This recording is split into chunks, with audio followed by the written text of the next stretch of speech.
For the last couple of years, there has been work on an old surface coal mine a mile west of Beacon to make it more environmentally friendly.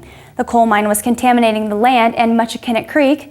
Last Tuesday afternoon, there was an event to look at the results of reclaiming this land. CRI reporter John Hoffman has more on the cleanup.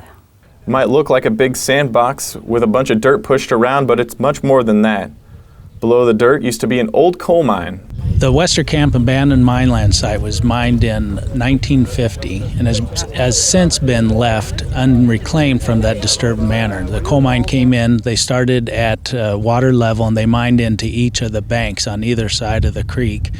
And with that, they removed the material, put it back into the middle, and exposed the sulfur that was in the layers around the coal. Sulfur is acidic, and as a result of the exposed sulfur, the pH levels of the water in this area were at a level of 3.2.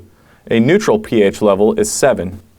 As part of the reclamation, we came in and graded it back to the approximate original contour to put it back into one waterway channel, and we neutralized the soil medium so that it was at a pH near 7 so that plant material could grow. Jerry Westerkamp now owns the 80 acres of land once mined for coal in the 1950s.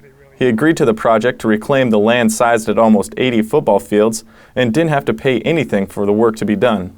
$1.7 million came from grants and funding through the partnerships among the Iowa Department of Agriculture, the Office of Surface Mining, and local organizations Pathfinders, RC&D, and the Mahaska Soil and Water Conservation District. Well, I think it's going to be real nice when they get it all done, because basically this was a piece of unproductive land that wasn't good for wildlife, or, it wasn't very pretty. And if just from the environmental side, all these projects are great.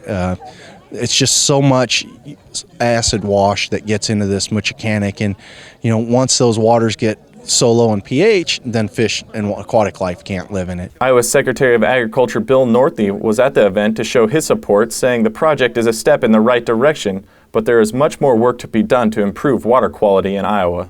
Well, I think we've done lots of good things. We certainly are not done yet. We've got lots of issues out there, whether it's nitrogen in our water, it's phosphorus in our lakes, those kinds of things.